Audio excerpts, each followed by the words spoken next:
There's a lot of fear in the I don't like the way I look, I don't like the way I sound, I don't know if I'm smart enough, I don't know who would care about what I have to say. There's so many insecurities wrapped up in there that we probably got from when we were kids, and we put all this armor on and we go out into the world and we pretend like we got all of our shit together, when really underneath it all we're all just scared, and we're all understanding that we're being judged by others, and that makes us feel vulnerable.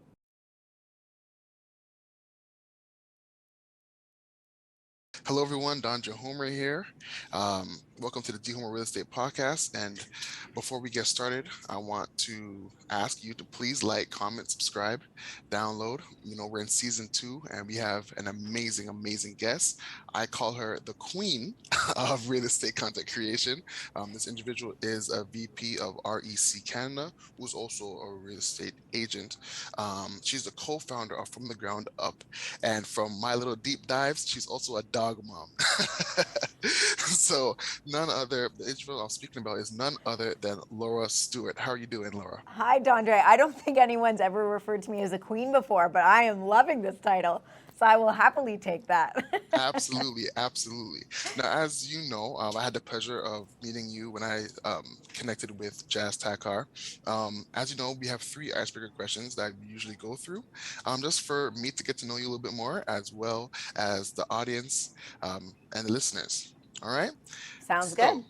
the first question I have for you is, if you were famous, what would you want to be famous for? Ooh, that's such a good one. There, um, it's funny. I did hear you ask these questions previously to other people, but I never really, thought how I would answer them. Okay, so my answer when I would have been a kid would have totally to have been famous for being like the greatest Olympian of all time. I thought being like an Olympic gold medalist was the coolest thing in the world. So I guess I'll stick with that answer. Now, I would love to know, like, a gold medal in what? Look, when I was a kid, it didn't matter. Gold medal, anything. I would have taken swimming, gymnastics, skiing. I played lots and lots of sports. I wanted to be like a figure skater, all the things. Trampoline, you name it, I'll take a gold medal in it. Oh, wow. Wow. Okay. That's good. I never heard that before, but that's good. I like that. Now, the second question is, where is your dream vacation spot? So not where you've been already, but your dream vacation spot. My dream vacation spot, something in my mind, there's a lot of nature around.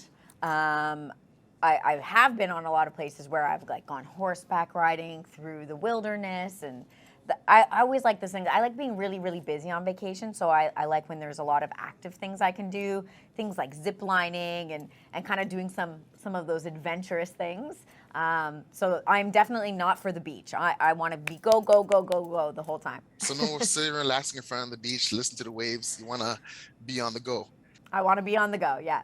That's awesome. That's awesome. And the last question, again, this is still dear to my heart, and I believe that a lot of people will love to get to know this question, or get to hear your answer is, what is the biggest lesson you've learned in these past 2 years?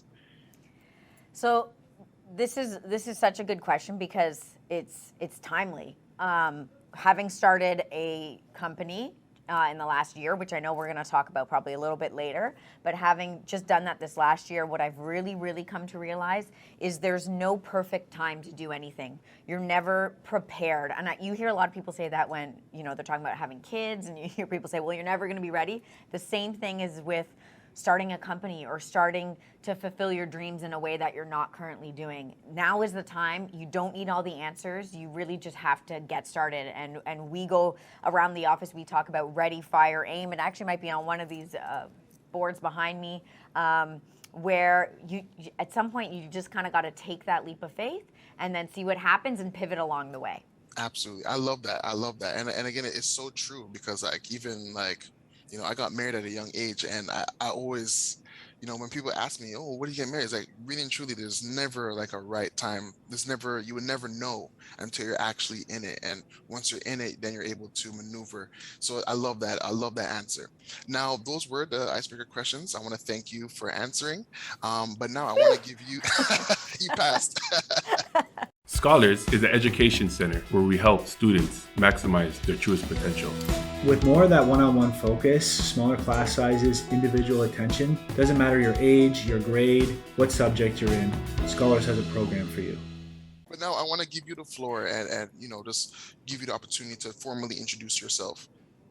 Yeah, so as you mentioned, I'm Laura Stewart. I am a real estate agent by day. I'm actually the vice president at for a team called REC Canada. We have 54 agents on our team and about 8 support staff, where we help buyers, sellers, and investors. My key kind of role in the actual sales side of things is working with investors who are purchasing pre-construction condos. So I hold their hand throughout that process, but I'm also spend a lot of my time on the marketing, advertising, and overall strategy of where the team's going. So that's my kind of day job.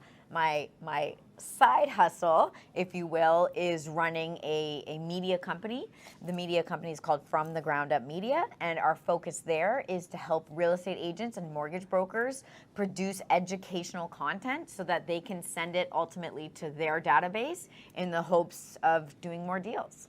I love it. I love it. And I'm looking forward to actually having this conversation about From the Ground Up, because I know that you guys are doing a lot of things. I feel like I know some other agents that have used your services as well. But before we get into that, I would love for you to share a little bit about your background, so just, where you come from and what your childhood was like. I consider myself a very, very lucky person. I have very fond memories growing up. Family of 4, parents together, stay-at-home mom who worked very, very hard in creating like an amazing, amazing home. She was very diligent. Everything about the details mattered to my mother and still do matter to my mother, to the point of like she irons the sheets. So she washes the sheets and she irons them. She's like that kind of person, which I'm not at all, but I learned a lot. I learned a lot. I don't do that, but I learned a lot about sometimes the difference is in those small details, and I use that kind of in the real estate company where we really try to provide wow service to our clients. And I think the only real way to do that is by paying attention to those little things. Like if they mention something on the phone about it's their anniversary with their husband, like making sure we send them flowers or tickets to go somewhere. If someone says that they lost their dog, making sure we send them a care package, just those little things. So that was kind of my mom's side. My dad was obviously the breadwinner, with my mom being at home, and he was very career oriented, very loyal man. He started working at the Bank of Montreal when he was in his early 20s and stayed with that company all the way up until retirement. He had big ambitions for himself and for his family, but at the same time, he never wanted to let his ambition kind of take over the time that we had together. So I think I got my work ethic from him and my competitive nature from my dad, for sure. Absolutely, yeah. I love that. I love that. And I think that's a big applause to your father, because I know sometimes people can take their career and allow that to overwhelm them. But as you mentioned, he made sure to, make sure to have that time with family, which is awesome to hear. So I would love to know, because your father was in the Bank of Montreal. I'd love to know, was like things like real estate, personal finances, investing, was that something taught in the home? So I would say personal finances was taught in the home, but my dad kept it pretty simple. In all honesty, he always just said to me, "Don't spend more than you make. It's not that difficult. So don't try to keep up with the Joneses. Don't just be buying things just because. Like, really get an idea of what your income is and budget for yourself." He also always forced it upon me to make sure that every time I had a paycheck come in, that I was putting at least 10% of that paycheck into a savings account. It was automatically withdrawn, so I never saw the money, so I didn't even know to even spend it. And I had those habits from very, very early on. Real estate, not so much, in all honesty. Real estate wasn't, my dad never, his investment, that wasn't his style. He was more into stocks and things like that. But given what's happened in the real estate industry, I'm sure my dad kind of regrets that a little bit. Understood. I hear that. But you mentioned that real estate wasn't really taught too much. So I'm curious to know, like, what were you doing before getting into real estate? I have a very interesting decade of my life, from essentially from the time that I'm 18 to 28 years old. I went to school for nutrition. It was hammered down into me in high school from guidance counselors that if you wanted to be successful, you needed to get into science. Like, no one was really talking business. And I, of course, was like, well, I want to be successful. And I went down that path. After doing a 4-year stint, I soon came to realize, this is hard. Like, it was so difficult for me. School was honestly very, very hard.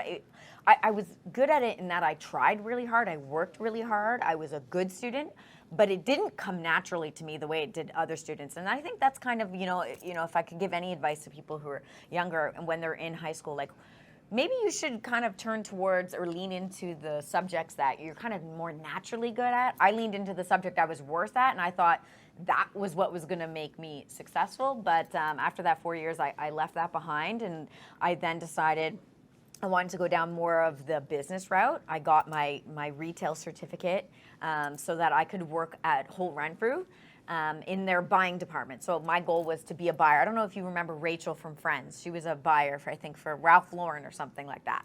And so I obviously was like, that's what I want to be.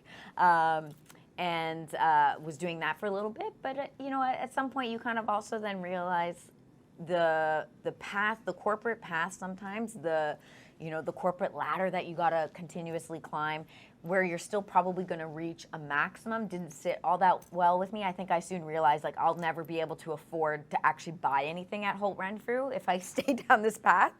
And so I said, what do I do now? So I went back to university. I decided to do my MBA and focus my efforts on marketing. That kind of was always something that was interesting to me. And it was in doing that I, real estate kind of became the forefront. My husband's in real estate, so he said, I think you'd be good at this. You hear this a lot, right, with people, particularly who get into real estate. It's like, oh, people told me I'd be a good real estate agent. So I was like, maybe that's true.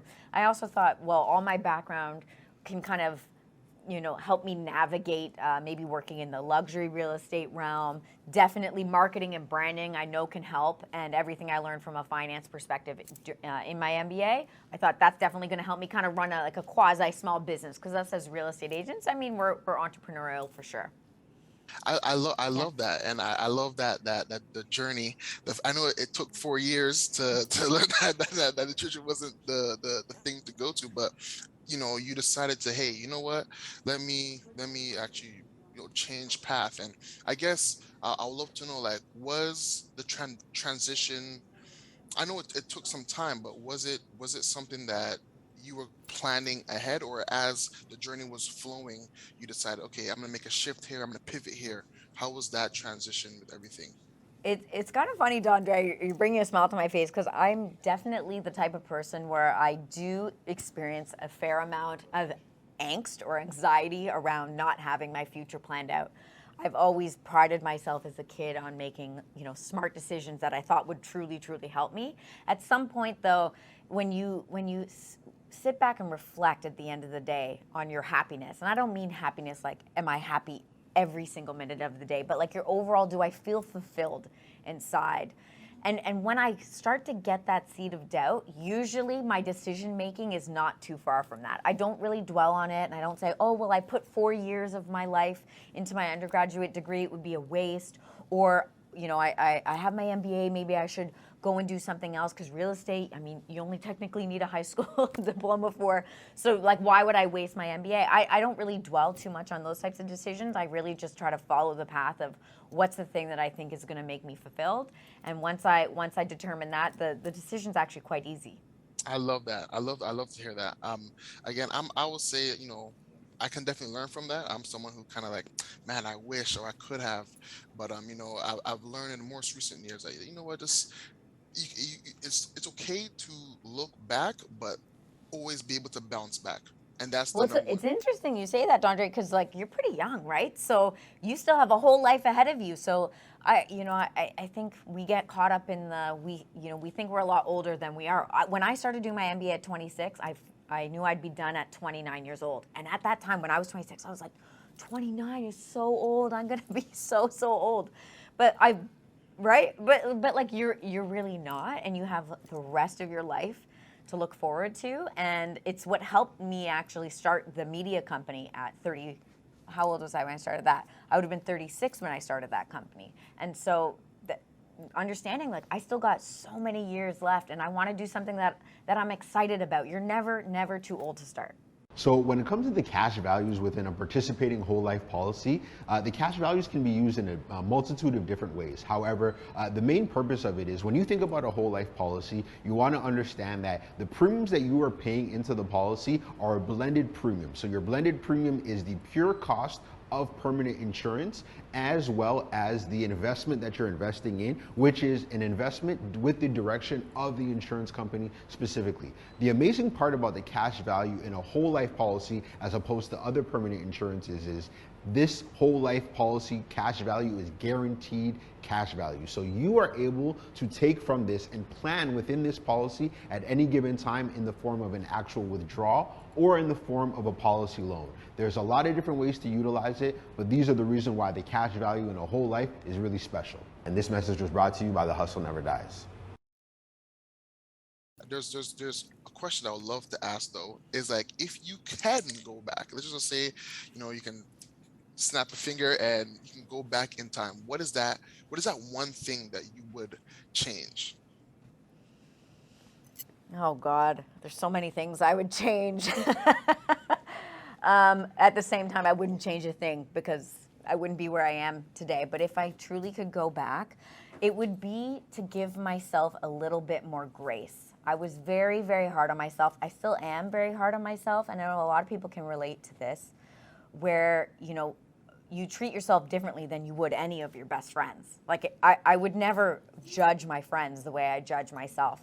And I think because of that, it made the journey difficult for me because I'm constantly comparing myself to what I think it should have been like or how I think I should have acted. I set very, very high standards for myself. And that has served me well in some ways, actually. But in a lot of ways, it has just created a complete unnecessary amount of stress and sadness and depression, which I went through in my early 20s. And I think if I could change that, if I could just ask that younger Laura to just like look in the mirror and give herself a bit more of a pass and to tell herself the words that she might not be hearing from other people, which is like, I love you. If no one else is going to tell it to me, at least I can say it to myself. Wow. You know what? I'm actually, this is why I love this podcasting and being able to connect with people because, again, I'm going to be honest, being vulnerable right now is like, I'm going through that right now. And, I'm trying to learn how to give myself more grace, maybe because, again, I'm 27, so I'm not too far from 29, but, I'm looking at my life and I'm wishing I could have, done things differently. But you know what? Although I have a higher expectation for myself, I still need to give myself more grace. So I love the fact that you share that, and I'm definitely going to take that with me moving forward. But again, I want to talk and touch on, why I have you on here in the sense of with the For the Ground Up Media. Again, I mentioned in the intro that I had the privilege of connecting with you as well as Jazz regarding the just him having on the podcast, which was an honor. And you are the co-founder of From the Ground Up Media. So I would love to know, like, where did the idea come from? Like, how did it start? I wish that the inception of From the Ground Up Media was some amazing light bulb moment kind of story. But in all honesty, it came out of opportunity that presented itself a couple times throughout the previous years that Jazz and I really just couldn't look over anymore. We couldn't ignore. So back in 2018, I helped Jazz, who is the owner of the real estate company that I work for, start a podcast. The goal of the podcast was to help educate our client base, not necessarily to get any net new clients, but really just to give our current clients the education they need to make informed decisions. And we knew that a lot of people's attention was in podcasting at that time, or it was shifting that way. And so we thought, let's get ahead of this and kind of do it for ourselves. What we didn't realize with all the content that we were producing was it kind of shone a light on what we were doing from a marketing perspective.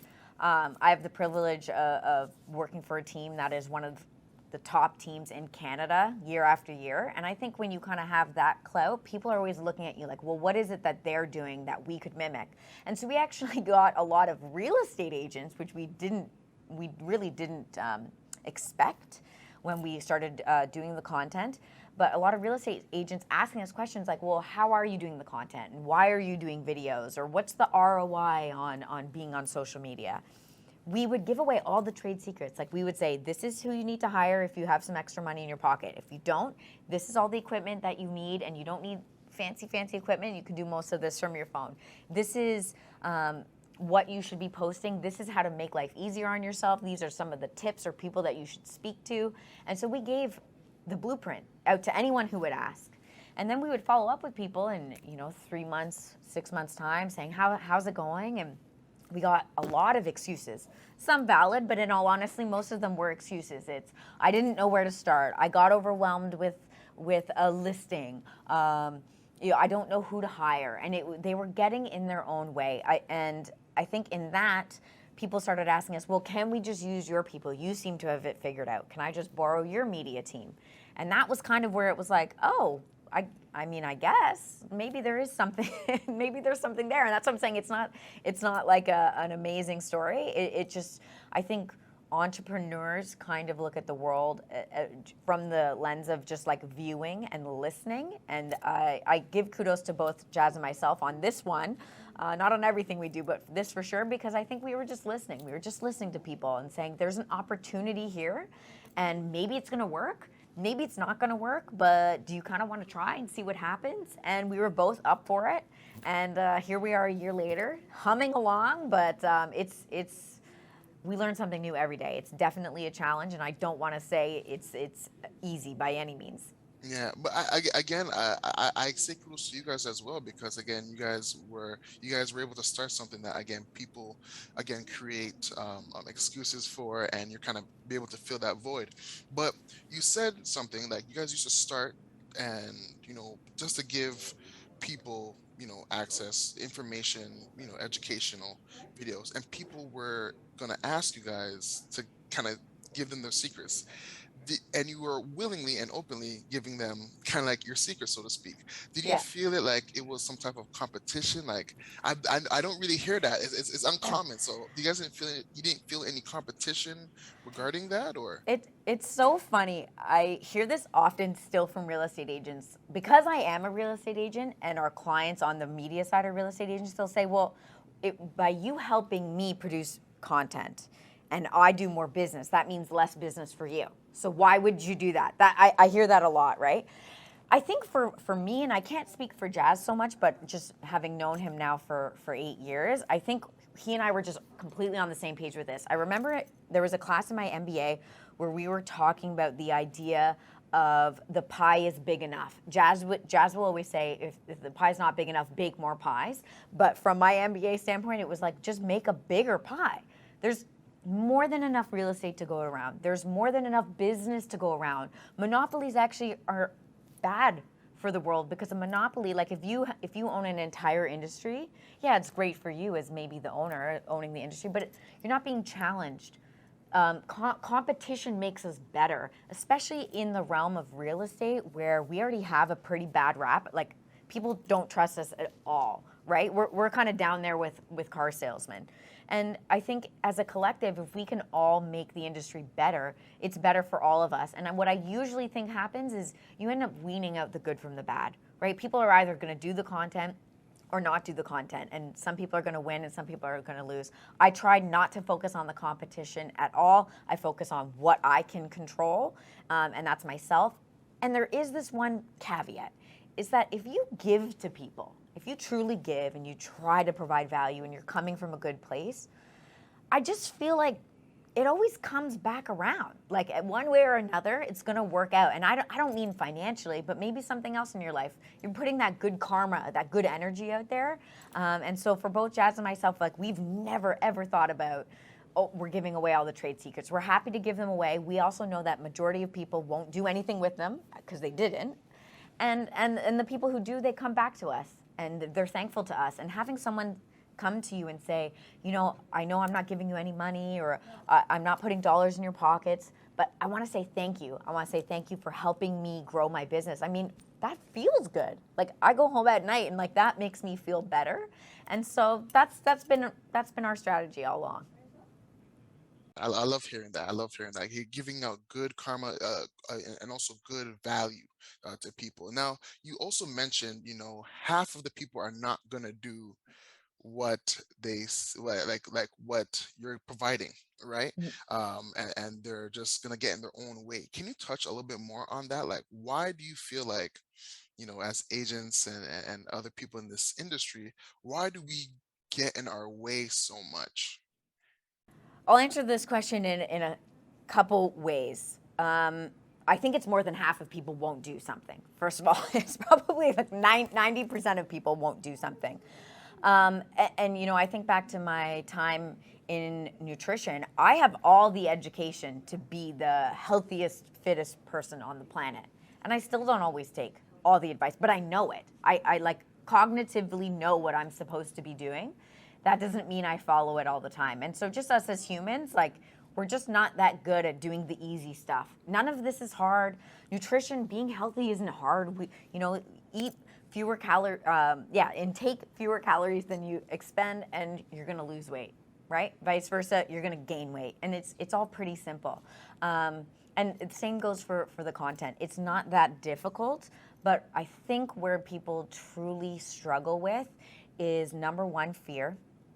Okay, so people, in terms of content, actually fear putting themselves on camera.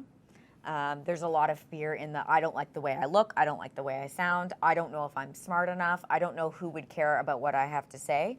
There's so many insecurities wrapped up in there that we probably got from when we were kids, and we put all this armor on, and we go out into the world, and we pretend like we got all of our shit together, when really, underneath it all, we're all just scared, and we're all understanding that we're being judged by others, and that makes us feel vulnerable.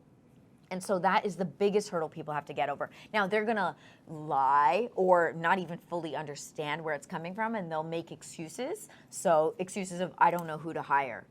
I don't know where to get started. I need the special lighting and the camera before I start. These are all things that are really, you're just getting in your own way, right? And I think the other thing is, people don't want to stretch themselves so much. You get in a comfy, cozy place where you're like, I'm good with this. Like, life is pretty good. I don't want to mess it up. There's too much to lose. So I think as humans, we tend to gravitate towards the known and less towards the unknown. And you have to recognize that first to then be able to push yourself outside of it. Because all the good stuff is outside the comfort zone. If we all just stay here, we're not going to push ourselves. Yeah, you might live a comfortable, cozy life. And that's fine if that's what you want. I'm not telling anyone to do anything. But for me, it was, I want to look back and say, I tried. I did as much as I could. I pushed myself. Those are things that I think I'll be proud of in the end. I love that. And you know what, you are right, because people do like to create barriers and create things to start. Like, for example, look at me right now. I was able to start, but sometimes it may not come out as professional as you like, and you just have to put on your laptop, get yourself a little microphone with a headset on, and start. It's all about starting.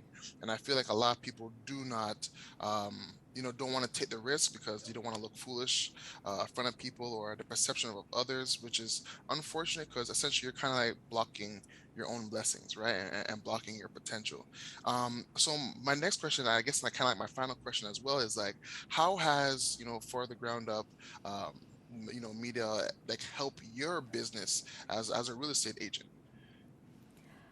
Well, so obviously on the media side, I was talking about us doing the podcasting at the beginning. That was audio only. I think once we realized that we could then record a podcast like what you and I are doing here today on video, it allowed us to do the minimal amount of work, but get the maximum reward. So what do I mean by that? Let's say you do a 30-minute podcast episode where you're sitting asking great questions to an industry leader or someone, thought leader, or even if you're a real estate agent and you want to just talk to your lawyer, a mortgage broker, insurance person, and use that information to help educate your clients, that's great. So you have that one macro piece of video. But then what you can also do is take that 30 minutes and chop it all up, right? So you've asked me a question and I've answered it. I can take each question and answer and chop that up and put that on social media as well. So I can be on social media probably every single day for the next 7 days, but all I had to do was spend 30 minutes of my time with you.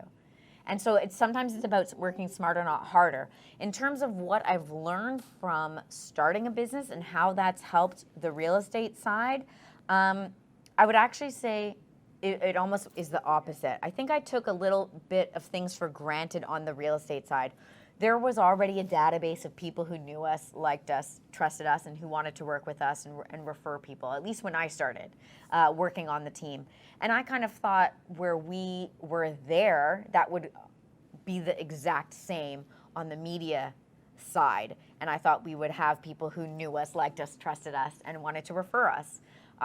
Where I went wrong in my thought process, and the irony of all this is because the company is called From the Ground Up, and I made an error in that I didn't understand that it truly is about starting from scratch. Each new company, you don't start up here, you start at the bottom again. So, not getting too romantic about your position and your place in the world. I'll clean the toilets if I have to. I'll get dirty, on my hands and knees cleaning stuff, whatever it takes. And I think that's what I kind of made the mistake on. And also the mistake with the real estate agents and not understanding that I had the luxury, along with Jazz, of going along at our own pace on our content journey. So at the start we did audio only, then we put it on video, then we took out our phones and started recording like this, then we got fancier equipment, and everything was kind of a journey where we're throwing real estate agents who, some of them don't have a YouTube page or an Instagram page, we're creating it for them and then now asking them to go all the way and do video when they haven't had the chance to kind of learn and develop and grow slowly. And so we've had to go back and really start from scratch with a lot of people. And that takes a lot of time, a lot of effort. But I truly think if people can just kind of get past that first initial discomfort, I mean, that's where all the beauty is, because content has completely transformed our real estate company. Absolutely. But again, I want to thank you so much for, again, just dropping so many gems. I would love to ask you that, do you have anything you want to promote, anything you want to share to the audience before we wrap up? No, in terms of promotion, I really don't. Again, I try to practice what I preach. I'm here simply to give as much value and education as I possibly can. We do have a lot of free guides and things like that. So if you wanted to DM me, I'm happy to give you the guides on what are the tips that you could make content on, or who are the types of people you should have on a podcast show. I'm happy to give people that, so if they DM me on Instagram. But otherwise, I really want people to understand from this episode, Dondre, is that they can do it by themselves. You figured it out, I figured it out.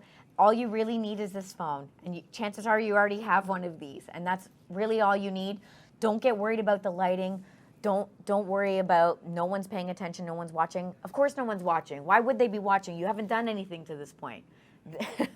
They're gonna become watchers, and you're gonna do so much content that you're gonna shove it down their throats, and you don't need to pay anybody to do that. You can do it all from your phone as long as you're just committed to it. You just gotta be committed. Yes, commitment is definitely key. But again, I want to thank you guys for tuning into the DHomer Real Estate Podcast.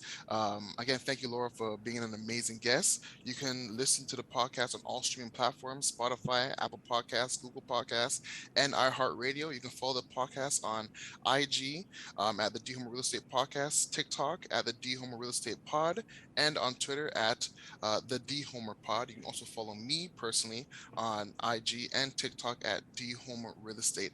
Again, thank you for tuning in, and I'll see you next week. Take care.